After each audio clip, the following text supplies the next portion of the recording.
Ladies and gentlemen, boys and girls, welcome back to the channel. It is 6:22 a.m. East Coast time, Monday, October 7th, and today I'm going to break down the Monday Night Football Showdown slate, $400,000 to first between the Cleveland Browns and San Francisco 49ers. I would say, the most interesting slate of the year in terms of just, there's so much news.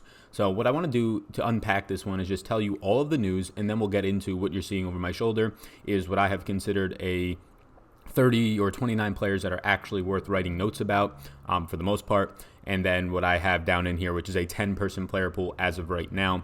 But as you'll see as I go through this, there's a lot to unpack here. This is not a game where you're going to know what's going to happen going into it. You're just not. There's so many things that are going to be left until we get inactives. And then even then, we're going to have question marks. So before we get into it, welcome to the channel. My name is Sal Vetri. I do cover daily fantasy sports in the NFL, NBA, WNBA, and the MLB streets. A little bit of golf. Excited to play some more golf this upcoming weekend, but this is the NFL. So anyways, if you could hit the subscribe button before we get into it, we're over 11,000 subscribers. We're on our way to 12,000. So thank you all so much for the subscribers that are joining the channel, getting value from these videos. Everybody's saying incredible things about them. If you're watching this right now and you're watching it before 1 p.m. or maybe you're even watching it after 1 p.m., I'll be on the Pat Mayo Experience. I'll be making my debut on the Pat Mayo Experience today, recapping the NFL Week 5, looking ahead for waivers, looking ahead at injuries, potential betting lines for next week, all that stuff. So come hang at 1 p.m. Eastern Time in the Pat Mayo chat, or otherwise just check it out on his podcast once it archives. Other than that, in the description down below, I'll have my Monday Night Football tiers there later today. I already have everything for the initial prep for Week 6, all the injuries so far. I have all the targets and touches up, getting snap notes together, have all the interesting notes up, just watched every single game's accelerated film. Excited about it. So check out that content down below if you're interested in my exclusive content. Really appreciate it, doing this full time now. So thank you all so much. In the description, you will also find my Twitter handle at SalVetriDFS. Follow me on Instagram if you would like, just SalVetri. And then there's some other things as well, some free strategy guides. So check all that out. Get Rome down below in the description. But for right now, hit the like button, hit the subscribe button, and let's get into the slate. So I'm going to go through it piece by piece because there's like 5+ things of news here that we have to talk about that's going to affect the entire slate. So if you think you've unpacked this slate, maybe you have, maybe you've looked all the way into it, but there is so much to unpack here.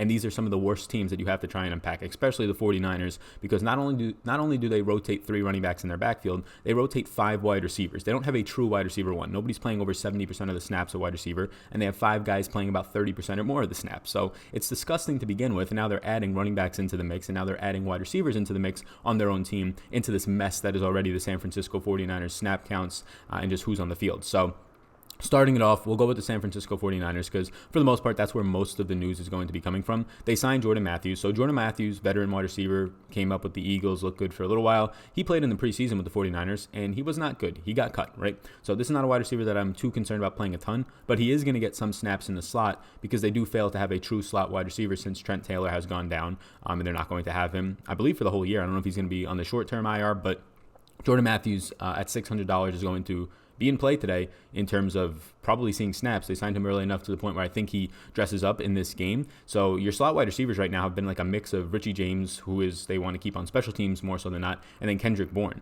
On your outside, you have Deebo Samuel, Marquise Goodwin, Dante Pettis. So what you're getting is Jordan Matthews with a real chance to contribute. I just don't know if it happens today. I just don't know how much of the playbook he knows in a 5-day span or so since being signed, not even 5 days. So you also have the reason Jordan Matthews is signed because Jalen Hurd broke his back. So this was kind of the thing that forced it. Rookie Jalen Hurd breaks his back. So another spot next to already with his Trent Taylor gone being opened up here. So Jordan Matthews is somebody at $600 who is interesting. I want to see what the inactives look like. I want to see later today what happens. But as of right now, don't have much interest. I just don't know if he plays enough. But there is potential for him to take some more snaps in the slot. But it might be, 10, 15 routes run. It's not going to be something close to 30 like you would like to see. And for the most part, these 49ers wide receivers don't hit 30 routes run because there's so many of them. Going up a little bit more, you have the news of Tevin Coleman. Tevin Coleman is questionable, the running back, right? The guy they signed from Atlanta, the guy that they put some money into. He's questionable for this game, and it's interesting to see what they're going to do. There's so many things they can do here. They can say, well, you know what? Matt Breida, Raheem Mostert, Jeff Wilson Jr., our 3-headed monster, has performed very well as of late. We're just going to let Tevin Coleman be an inactive today. Making him inactive, you don't have to worry about making one of those other guys an inactive, and everything's fine. Why ruin something that's good? The other side of it is, well, if he's healthy and he's ready to go and he's ready to play some, you paid him money, so you might as well make him active, let him play in the game, and then you're probably going to make Jeff Wilson Jr. inactive, but you're still dealing with a 3-headed monster backfield between Coleman, Breida, and Mostert, and I don't think that just goes away because Tevin Coleman's back. When Tevin Coleman was there, Breida was still seeing about 35-40% of the carries, and now Mostert has made a name for himself to at least consume, 15% of the carries or so. So I don't think this is going to go away. I think Shanahan likes the ability of having just so many playmakers on the field, just whether it's running back or wide receiver. So Tevin Coleman coming back today, I don't have much interest. I right now have him as a no here.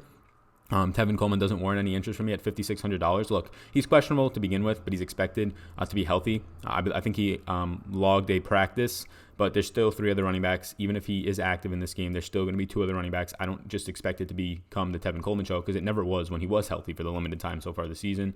So, yeah, as of right now, no interest in Tevin Coleman. Really no interest in the other secondary options in the backfield. Jeff Wilson Jr., there's a chance he's inactive if Tevin Coleman is going to be active. And even if he is not, or even if he is playing, Jeff Wilson Jr., sure, he's getting some red zone carries and goal line touchdowns is where you're hearing his name the most, but still only on the field for less than 30% of the snaps over the last few weeks. Last week, San Fran having their bye. Raheem Mostert, at that price tag, I'm just not going to be getting to Raheem Mostert today. He's $5,400, and for the most part, he's playing, 35% of the snaps?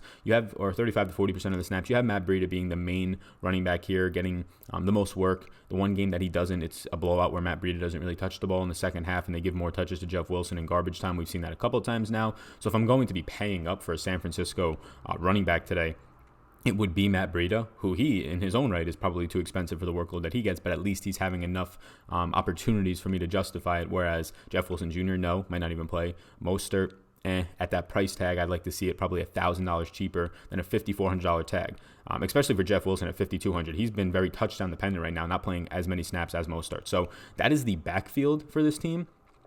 It is a mess, right? Tevin Coleman coming back is going to make it even more of a mess. Check the inactives an hour and a half before the game starts. We'll get to know if Tevin Coleman is active or not. If he's active, it becomes more of a mess. You probably don't see Jeff Wilson Jr. Suit up tonight. If he's inactive, well, then it's same as has been, and I really don't have interest in those secondary options in Mostert or Coleman. So that's the running backs, right? The wide receivers we touched on, Jordan Howard is going to be active here, or Jordan Matthews is probably going to be active here. That probably pushes Richie James Jr., if I had to imagine, just out of the rotation at wide receiver, maybe puts him on primarily special teams, where he really excels, the main reason he made this team in the preseason. So that would be the core there, but those guys aren't playing a ton of snaps either. I mean, you have the last game, Marquise Goodwin in week 3, he saw 67% of the snaps, and that led the team. So you're having a true 5-man rotation of guys playing at least 28% of the snaps in week 5 different wide receivers, 5. So I think the way that they're using Deebo Samuel is fantastic. Yes, he's rotating on the field like everybody else, but when he's on the field, they're putting him in the slot. They're making use of him out wide. They're getting him to one-on-one matchups. This rookie that, for the most part, in the preseason looked fantastic, and right now has been looking really, really good.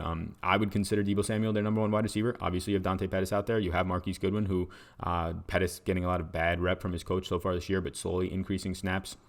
Marquise Goodwin been looking solid out there as a guy that Jimmy G trusts, but Deebo Samuel across the rest of the year is going to be the number 1 there. So that is unpacking the San Fran side. That's all the news that you have to know. There's a lot. Unpacking the Cleveland side a little bit less. So they run 12 personnel last week, which benefits a lot of guys. It benefits Nick Chubb, right? You have 2 tight ends on the field and 12 personnel. It benefits Baker in an offense that was getting a lot of crap thrown their way. A couple of easier passes, a lot taken off of the offense, sets up play action a lot better when you can establish that run, right? So help Nick Chubb, help Baker, help really the whole offense get in sync. We saw more tight ends on the field. You saw Ricky Seals-Jones, the former Cardinal, who they don't use tight ends at all right now in Arizona, but the former Cardinal had a big catch and run. But outside of that, really wasn't running a lot of routes, ran 15 routes, was not on the field a ton. So I'm not going to have interest this week. I'm not going to chase his one long 50-plus yard reception, ends up in a touchdown, right? That's the only reason he did anything. Demetrius Harris, he plays, 30-plus% of the snaps last week, and he was primarily a blocker in 12 personnel. He did not run a single route.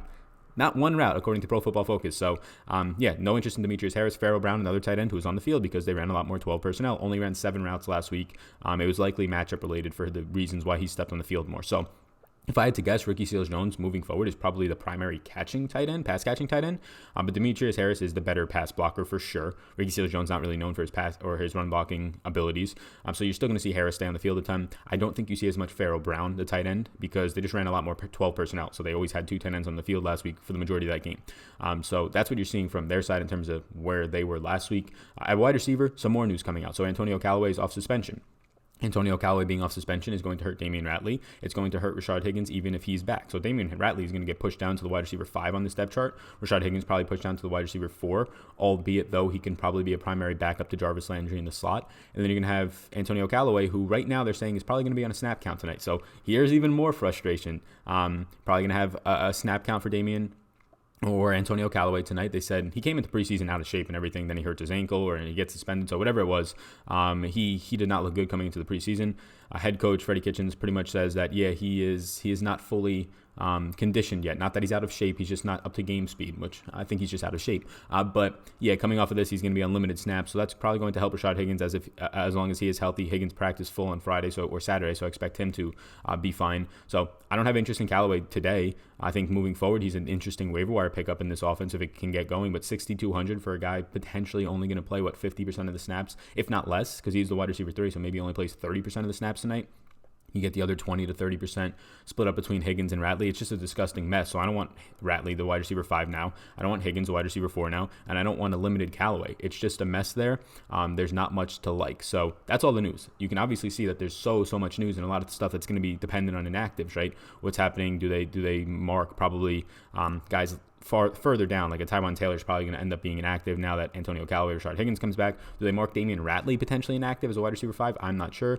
Jordan Matthews will see his status. Tevin Coleman will see his status. So it's interesting. That's a mess. Like that. This is the most news for a single game slate, and it's crazy that people are going to put a ton of money on this game tonight. But when uncertainty happens, I guess you can try and take advantage of it. But this is a very, very disgusting game. You can see I have a very condensed player pool, the smallest one that I've ever had for a Showdown slate, 10 players. Obviously, if I'm entering 50 to 150 lineups, I'm going to end up throwing kickers in there. I'm going to end up throwing defenses. I'll get some more exposure to Ricky Seals-Jones. I'll get exposure to these guys, but I'm not going to put yeses for 25 guys and then say, yeah, I'd have 5 lineups out of 50. No, these are like the primary interests that I have. So some of the players that have no's on them, if I was to end up playing 50 to 150 lineups tonight, I'd probably end up with small percentages of those guys as well. But just to start, Nick Chubb.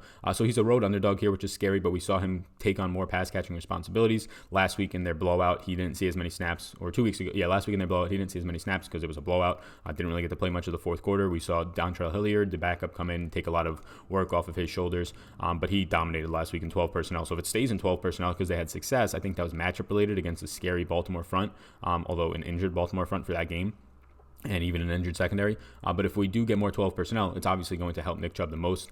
This run defense is middle of the pack at best. You have Arik Armstead, who's probably their best overall run stopper as sort of a defensive end. Then you have Dre Greenlaw, who's their best run stopping linebacker, and Ben Buckner is okay. So those are like 3 guys on this defense for San Fran that's good against the run. They're much better. They're insane right now against the pass. They've been so good in their secondary. But Nick Chubb's in a favorable spot, and at him being $10,200, I think it's too cheap. Honestly, I think that's probably he should be an $11,000 player on the Showdown slate, in my opinion.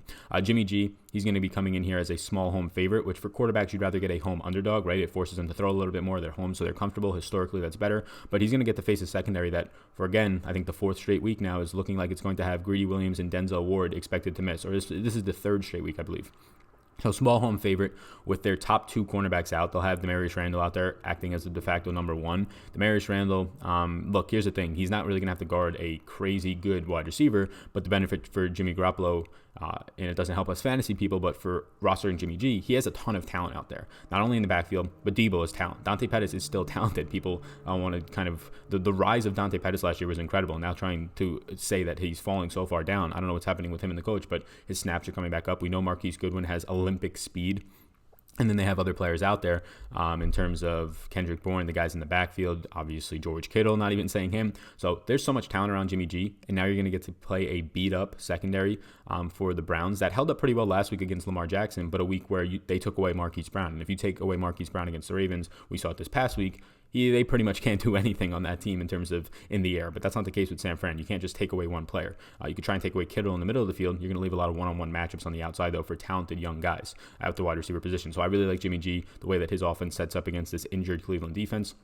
And yeah, of course I like George Kittle. Cleveland has been bad against tight ends, against good tight ends, I should say. It's going to come in that Cleveland's been pretty good to great against tight ends in terms of fantasy points allowed throughout the first 4 weeks. But when they faced good tight ends, and they've only faced 2 so far this year, week 1, Delaney Walker goes for 5 catches, 55 yards, and 2 touchdowns. And then last week you had Mark Andrews playing injured on that foot injury, catches 4 balls for 31 yards and a touchdown. So those are the only 2 notable tight ends they played. The other tight ends that they played is like Ryan Griffin from the Jets, right? Guys you don't even know. So obviously they're going to hold that guy to not a good game because he's just not going to go out and catch passes. That's not his role. So this is a really good spot for George Kittle. George Kittle comes in to me as a guy who's had 3 touchdowns called back this year, as a guy who's been coming off the field because his team's been blowing out teams and just started to run the ball a lot. And he's not primarily the guy to stay on the field when you're up by 30, although he's a fantastic run blocking tight end, probably the best in the league, with now Gronk not being in the league. So George Kittle stands out to me as a really good captain option. Jarvis Landry clears the concussion protocol, and San Francisco has been terrible against slot wide receivers. So San Francisco and their secondary in general, their safeties, their cornerbacks on the outside have been actually really good, especially when they go into zone, but in man-to-man, they've been okay. Slot, though, not so good. Godwin, week 1, 3 catches, 53 yards and a touchdown. Tyler Boyd, week 2, 10 catches, 122 yards. Juju, week 3, 3 catches, 81 yards and a touchdown. So every single week, you're getting players scoring at least 14 fantasy points against this team, and on average, it's getting closer to the 17 to 18 fantasy point mark through 3 weeks, right? They didn't play in week 4, they had their bye. So you're having Jarvis Landry leading his team in routes run, coming off of a career high in terms of yardage, over 160, where he gets hurt and leaves that game early. He's just too cheap. Jarvis Landry at 7,200, I don't know why he's this cheap. The matchup is fantastic. He's coming off of his best game. He seems to be fully healthy through this concussion. So yeah, I really like that. Deebo Samuel, Marquise Goodwin, and Dante Pettis. I have interest in all of them. I like Deebo a little bit more than Marquise Goodwin. I like the way they're using him, putting him in the slot. But both these guys are going to be on and off the field for 55 to 70% of the snaps. It's a wide margin, but that's just the way that they're going to rotate their wide receivers. And I like Dante Pettis because his snaps continue to come up, and he's just too cheap. He's $3,400. Like if he was 54 or 64, like his 2 other wide receivers ahead of him, well then yeah, I wouldn't have interest. But when he's that cheap and he's probably going to play around 50+% of the snaps tonight, and he is a burner and he has a matchup against a banged up secondary, I'm going to like that. Baker Mayfield comes in as a yes, but I almost want to put him as an X, as a maybe. Look, he's a road underdog, which on the road isn't great for quarterbacks. An underdog isn't bad, though. As a small underdog, it's going to force you to throw, put you in better game scripts as a quarterback. But this is a really, really rough secondary. Like, this is a good secondary so far for San Francisco. The 49ers secondary right now, Richard Sherman, Witherspoon, and Kwan Williams, all these guys are like top 100 or really closer to like top 50 in cornerbacks in coverage throughout the first 3 weeks of their campaigns. Then you have Tart and Moore as the safeties of this team. That's probably the weak point. So you attack them in their safeties. So if you go through and try and take advantage of one-on-one matchups, that's going to help really, really good because there's no safety help. The safety help anyways is pretty bad. So middle of the field is good to attack as well, which is a better thing for tight ends. Not having David Njoku, though, isn't great, which is a better thing for Jarvis Landry. So I like this spot for more of some of the playmakers for the Browns, i.e. Jarvis Landry, Nick Chubb. We'll get to Odell in a second. Baker, though, if I had to pick a quarterback, it would be Jimmy G tonight. I get it as a home favorite. It's not as great of an ideal spot if you're trying to weigh Vegas odds as a guy. Maybe he's in the lead, but for the most part, Jimmy G is going to be in probably neutral game scripts, if anything, more times than not. He's only a small favorite at home. So I prefer him over Baker. Baker, at the end of the day, if I had to get exposure to these guys, I would probably say I played 50 lineups. I probably have up ending maybe somewhere in the range of like 30 to 30-ish lineups, 35 lineups with Jimmy G, and then having like 10 to 15 with Baker Mayfield, somewhere in there as of right now, if I had to guess exposures just based on projections and not wanting to get 2 quarterbacks in most of my lineups. Although these quarterbacks are cheap today. That's something to keep in mind. They're not 10,400. They're both in the 9K range. Odell, 10.4. Yeah, look, he's a great price tag. He gets the San Francisco 49ers defense that, and the safeties are bad, so if he can burn you deep, he's going to have a better day. But he does have a tough matchup in terms of the cornerbacks. These guys have been good. I mean, we saw them shut out the Bucs week 1 outside of the slot, which we talked about. We saw them shut out or hold the Bengals for the most part outside of not even a blown coverage, just a fluky late garbage time touchdown by John Ross and getting destroyed by Tyler Boyd in the slot. So I'm not saying shut down in terms of when it counted, right? I already mentioned how they're bad against slot wide receivers, but if we're talking as an overall secondary, especially on the outsides where Odell will be for the most part, he'll get shifted into the slot, but not often. That's Jarvis Landry's spot on 3 wide receiver sets.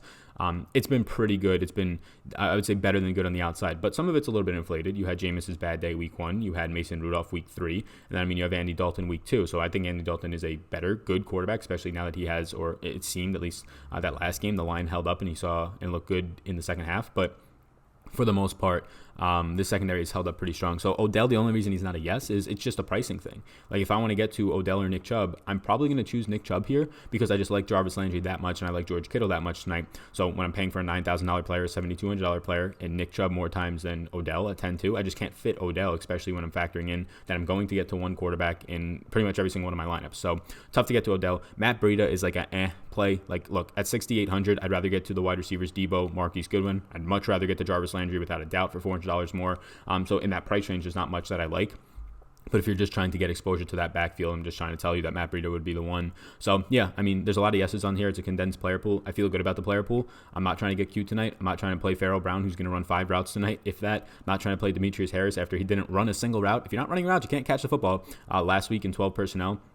So not trying to take it or play Tevin Coleman, who, if he plays 30% of the snaps, things like that. Not trying to play Jordan Matthews just because I'm trying to be sneaky because he just signed with the team. No, he's going to be taking over the wide receiver 5 or 6 role on this team, which more times than not leads to 20% of the snaps at best and like 2 targets. So that's where I'm at right now. There's a lot to unpack here. So if you enjoyed this video, you got a lot of value from it, hit the subscribe button. Greatly appreciate that. Follow me on Twitter at SalVetryDFS. Get down in the description. My tiers will be out for tonight, later today, in terms of my ranks for who I'm getting to the most on this slate, and I'll be live tonight at 6:30 p.m. East Coast time for about 45 minutes chatting about this slate. So come join us then, hang out. My name's Sal. You already know that. Peace out, gang. Hey, hold up. 1 second. Check out this page. If you haven't yet subscribed, hit the subscribe button, all right? And if you're interested in Patreon, if you're not already a Patreon, you can hit that button on Patreon, become a Patreon, it will take you right there. You can also check me out on Twitter at SalVetryDFS. And hey, if you're interested, this next video that's about to pop up, why don't you check it out as well. See ya.